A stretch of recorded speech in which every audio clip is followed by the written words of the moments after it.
So my friend asked me recently to show them how I make patches, so I figured I would make this sort of a publicly available thing or whatever. Um, so these are the sort of patches I've made recently. They're very rough, handmade sort of situations. Uh, this one's mushrooms, but mostly I make eyes. I've got a jacket full of them, ceaseless watcher and all that. The back sort of looks like this. They're kind of messy, but the technique I've been using has worked really well for me. So this is the fabric I've been using for most of them. It's just like a really basic broadcloth, I think, just a uh, cotton fabric, nothing special. Recently, I did make one on linen, and that worked really nicely. Um, for the patches, though, it doesn't really matter what sort of fabric you use, just because you're going to be covering it up all the way. So it doesn't really matter unless you have some sort of design that's not going to be fully covered in the embroidery thread, and then basically just choose whatever. And then the back here, this white is a tearaway interfacing that I've been using. So I got tearaway because of a tutorial I saw that used tearaway interfacing that was kind of different than this. But I don't think it really matters because I haven't had to like tear it, but you can see how easily it does tear. So, um, yeah, sort of interfacing is nice though, just to kind of give you a little bit more oomph to your patches. Like, once you get everything, there's like 3 layers going on here, so they're going to be pretty sturdy. If you want them to be iron-on, I don't really recommend it just because iron-on patches are kind of a farce, and I've had to tack on all of the iron-on patches I already have. So, but you can get like heat and bond or whatever and put it on the back before you edge it. I've done that before. Didn't work great, but yeah. So this is our setup. It's just a really small embroidery hoop. As you can see, I already have an eye on that. Maybe that's what we'll edge because I don't think I'm going to finish a whole patch today. And then we have this needle. I'm not entirely sure what size this is. I think it's either a really small yarn darner or like a really big embroidery needle. I like using the big ones because I just use the 6 strands as they are instead of pulling it down to 4 like some people do. Okay, so the next step is going to be drawing it onto your fabric. What you can do is you can just make sketches like this on just sketch paper as sort of like thumbnails if you want to. That's how I got this mushroom design to work. But for something like an eye or like a pride flag or whatever, you probably don't need to. What I've been using is a charcoal pencil. This is white charcoal. If you're using a lighter fabric, you can just use normal charcoal, although it might not rub away quite as nicely. There's also erasable like fabric markers that you can use. I think just a normal pencil should be fine. Again, you're going to be covering everything with the embroidery thread, so as long as it doesn't bleed, you'll probably be fine. Okay, let me see if I can actually draw in this sort of situation. So let's do another eye. Ideally, you might want to align it with the weave and weft of your fabric. I don't think that matters all that much though. The edging should take care of any loose ends. So yeah, we're just gonna sketch out an eye. Super basic. Let's do that thing where like it's got multiple pupils though. That's kind of fun. Or irises rather. Yeah. So when I'm doing something like this, what I like to think about is how it's actually going to be constructed. So how I do it, as you can see here, we've got these like radial lines coming out.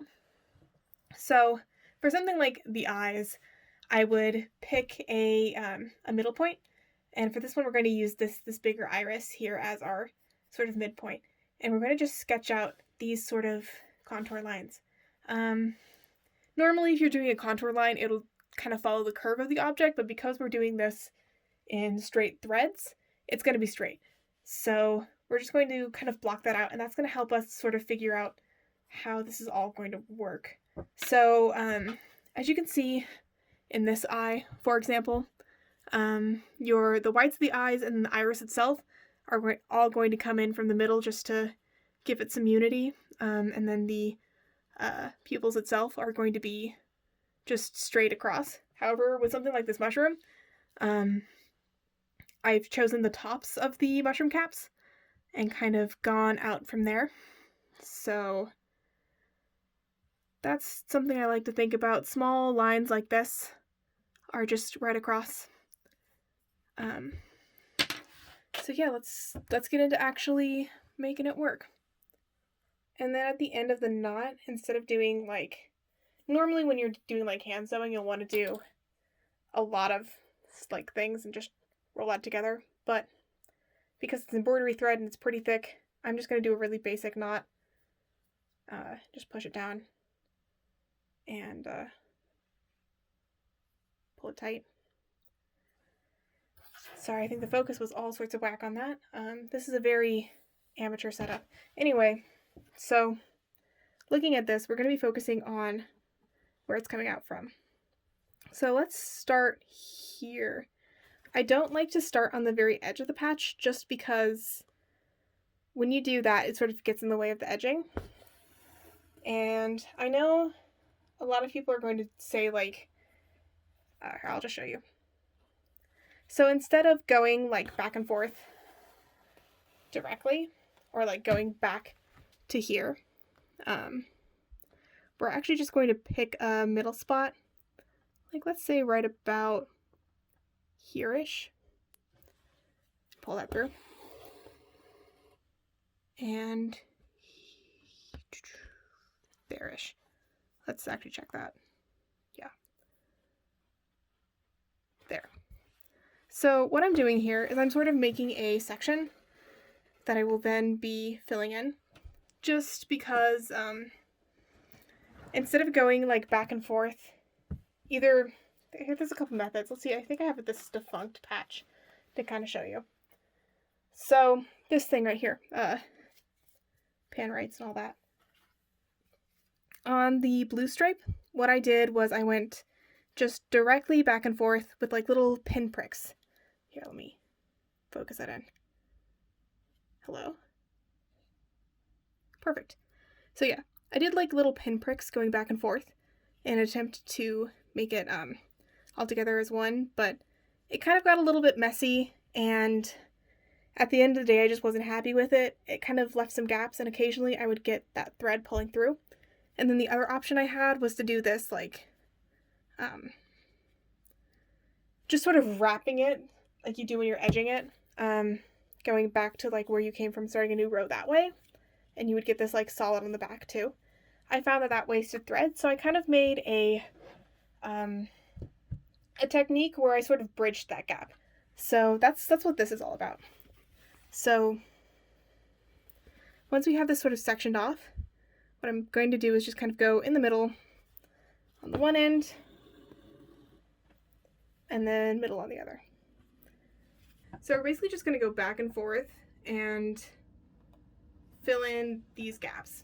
So the idea here is just that we want it to be completely solid, but we don't want to necessarily put our needle in too close to where we put it in on the other side, just so we don't get any pull through.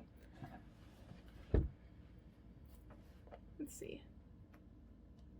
In case you're wondering what my setup here is, I've just got my phone propped up on an art bin, and it's just sort of facing my desk. So there's no like real way to make this work.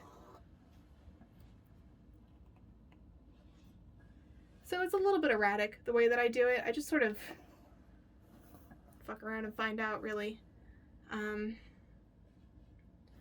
But at the end of the day, the goal is to be completely flush on this side and then not have too many issues on this side. So there are some like weird things like this gray running through the middle there, and like the edging or the line around the iris. And it's a little bit messy, but I find it works better than the other two methods I talked about. So let me just go ahead and finish this, and hopefully I can do like a time-lapse thing.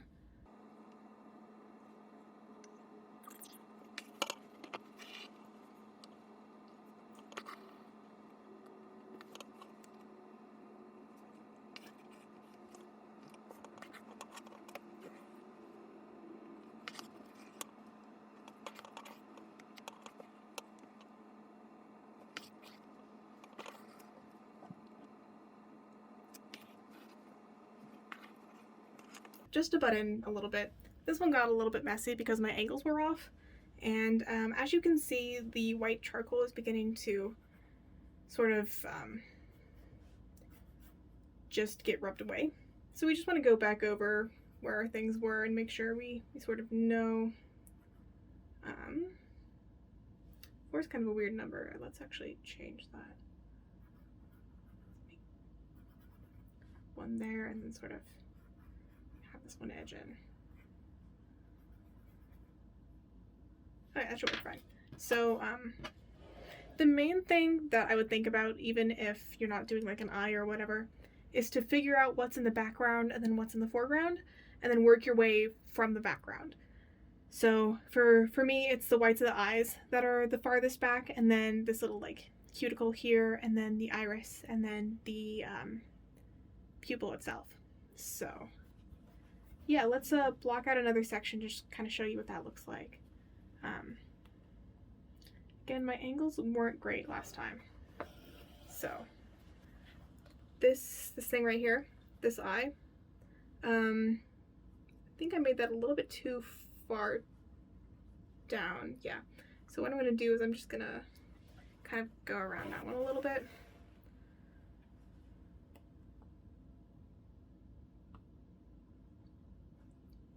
This is why it's good to think about this sort of thing, because you can kind of clean up these edges if you do like an outline around them, which I like to do in the color that I did the thing itself in.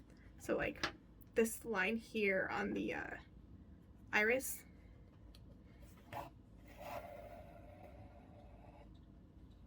And then we're just going to go back and cut this in half there, and then half here on the other side.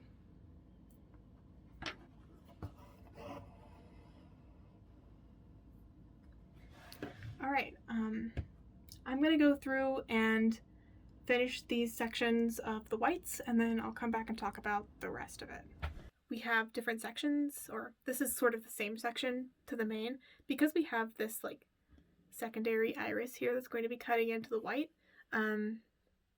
This section right here I did separately to this one. So thinking about sort of where these sections are and thinking about them as like blocks really helps, just because if we were to do this all as one and then try to go back in and do the iris, we're going to get a little bit of weird texture, which I guess is fine, but just kind of being aware of what comes next is going to help a lot. So yeah, that's sort of the main thing. It's just, even though it's one solid object, if it's getting cut in by something else, think about that. So we are not quite all the way through, but we're out of thread. One thing I wanted to point out is this really small, like, thin area here. I did end up doing the, like, same, like, back and forth technique where you, I'll show you kind of what I mean when I do the edging, but I ended up doing that just because of how small it was, and it turned out to be a lot easier. But now we gotta bind off our thread. So because this is going to be theoretically sewn onto something, it's not that big of a deal. But because it's so short, hopefully we can actually do this. We're just gonna pull this through one of our threads. I'm sorry, it's white on white. Hopefully you can see that. We're just gonna pull it through and then loop it back through that loop and pull it tight, and just do that one more time if we can, just so it's nice and secure. And I don't know if we have all of our threads this time. We might not. There we go. Perfect. And that's kind of long, so let's just... Time to find more thread and finish it up. And I'll come back and show you sort of more what we're doing later. Alright, so we're all done with the white, and what I'm going to do now is just kind of go back through and mark out the important parts with this charcoal again. So I'm not going to worry about the iris in here, because what we're going to do with those is the same thing we did on the dots on this mushroom. We're going to do these little French knots. And these are not the nicest French knots in the world, but I'm not an expert, so if you want to know how to do those nicely, look that up. Somebody with a more professional recording setup can tell you. So the next step is going to be the irises. And for this, I want to do two colors. I'll do the lighter brown on the center of it, kind of around here, and then the darker on the outside. So I think most of it is going to end up being the much darker brown. So again, what we're thinking about is what is layered on top of the white, or the background layer, basically. That'll probably be enough. Let's cut it there. So yeah, instead of doing a nice kind of clean border like we have here, I won't say it's the nicest line, but whatever. We are going to just sort of make that edge more jagged and just kind of do the inside of the iris here. My recording setup is quickly falling apart at the seams, but here is the light brown. We're gonna go in and do the dark brown next. As you can see, a lot less of the very crisp lines, and that is what the back currently looks like. Hopefully you can kind of see what I mean by kind of having an erratic style by that. Okay, all of the brown is done, so next we're going to just line the irises. So in order to do this, we're going to start with this one. We're going to go up through one, then wherever we end up, right, normal stuff, and then we're going to go to wherever we want the next seam to start, go there, and then back through the same hole of the first stitch. Because this is a small little one, we're just going to do that. Let's actually do that 4 times. Ideally, you want all of these stitches to be the same size, but with something like this, it's a little bit stranger. Alright.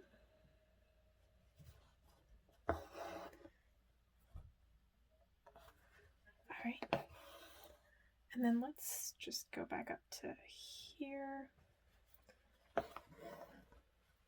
Again, you're just going to start the first stitch like normal. Check the back, make sure it's good. And then, yeah, good, you can see. Up through where the next stitch starts, and then, oh dear, okay. Just pull that nonsense through. That's, I don't know where that came from, that's whatever. And then back in through the second hole of the first stitch.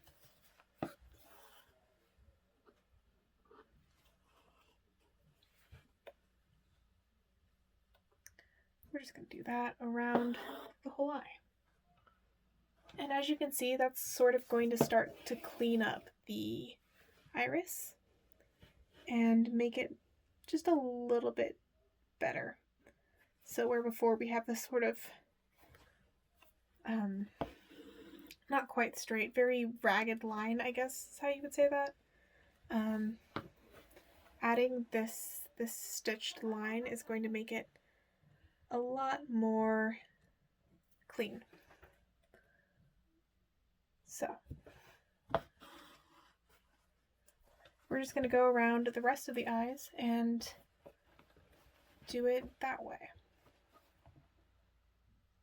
Another thing I'd recommend though before we do that is don't have this much of a mess, because it makes smoothly doing things kind of a nightmare.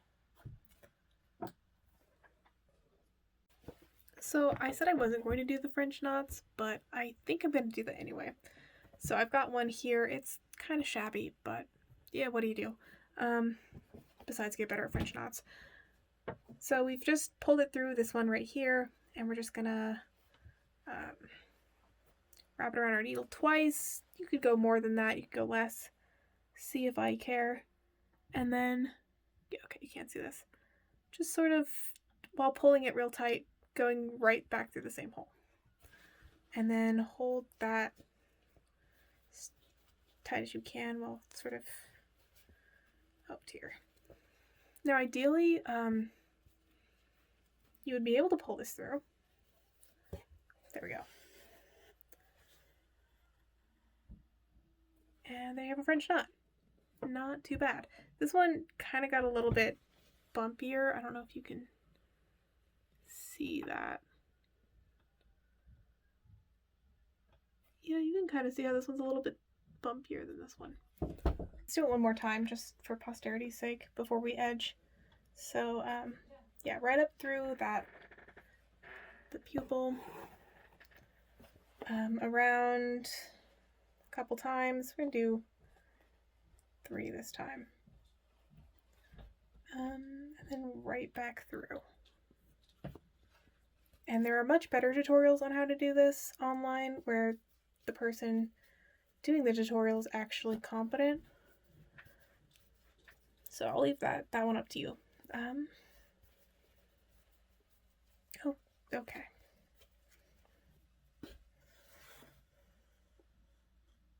All right, let's edge it.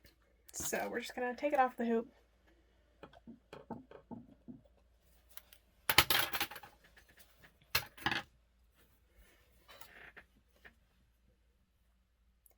And the reason I'm leaving this, usually you would tie it off and cut it, but I'm going to use the same thread to edge, so we're just going to ignore it for now. These scissors suck. They're like paper cutting scissors, but I don't feel like finding my good fabric scissors, so we're going to make do. And what we're going to do is just sort of, maybe like half a centimeter, I don't know, 1/8 of an inch around. Doesn't really matter how big around your edge is as long as it's like consistent, at least sort of consistent. These aren't perfect machined patches, so if they look a little funky, like that's what you get, right? I think that's part of the charm of hand embroidering patches is they look a little thick, you know, a little rough around the edges. We're gonna get rid of this whole trail here too while we do this.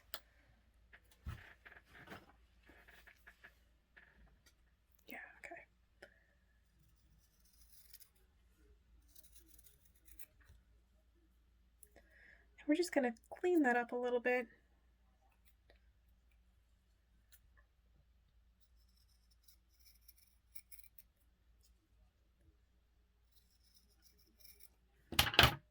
And yeah, that's our patch.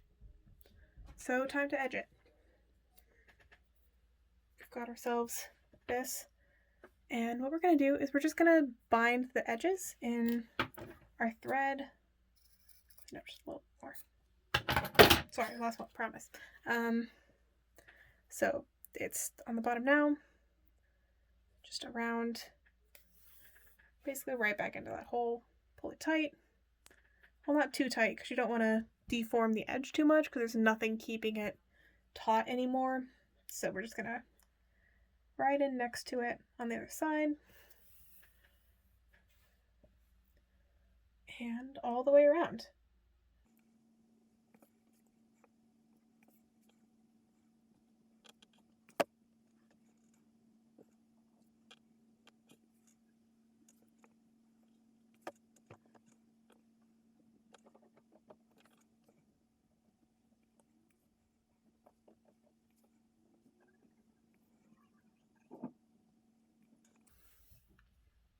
Okay, so we're approaching this edge here, and as you can see, I haven't been pulling it super tight because you don't want to deform the edge, but for this corner, what we're going to do is we're just going to imagine that there's a line from the corner of the eye out, kind of like eyeliner. That metaphor doesn't hold up with literally any other patch, but that's fine. I don't wear eyeliner, I don't know how it works. It's whatever.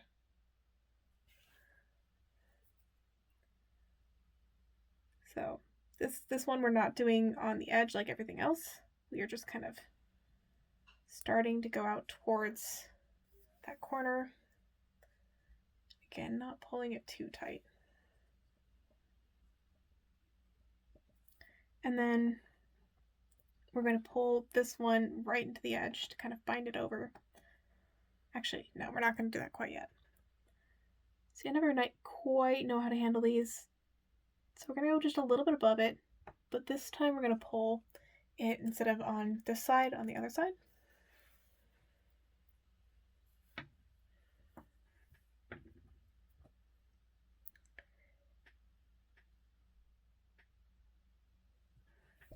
And again on this other side.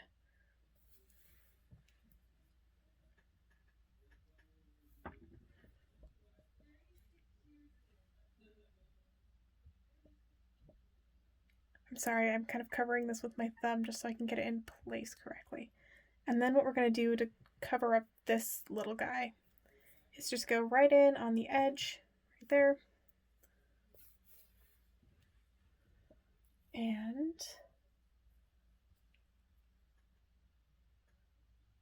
cover it up. Okay, now we're just going to keep on going as per usual. And I'll get back to you when it's done. Okay, so we're all done with the edging here, as you can see.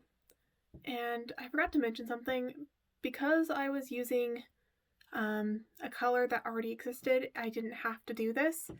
But since you want to come in on the front side, just so you can make sure it gets nice and tight, usually what I would do is instead of pushing it through when I started, I would just go through one of these back stitches and just like right in like that.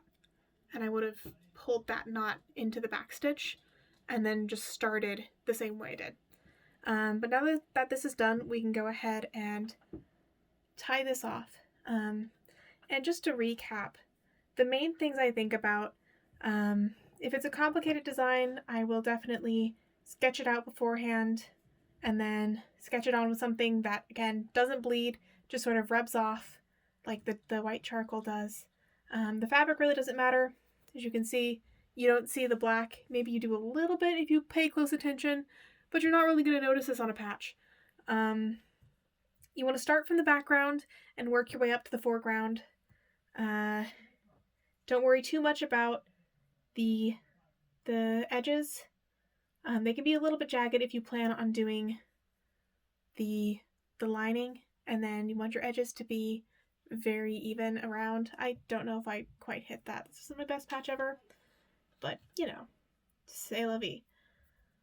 So the other thing is what I like to do is divide it into manageable sections and then divide those in half and just sort of figure it out, I guess is the best way to describe that method. It's probably not the best method around, but it works really well for me because, again, if you just go each individual stitch one after the other, it can pull through or you can end up with a lot of redundant thread on the back. So yeah, I hope that helped. That's how I make patches.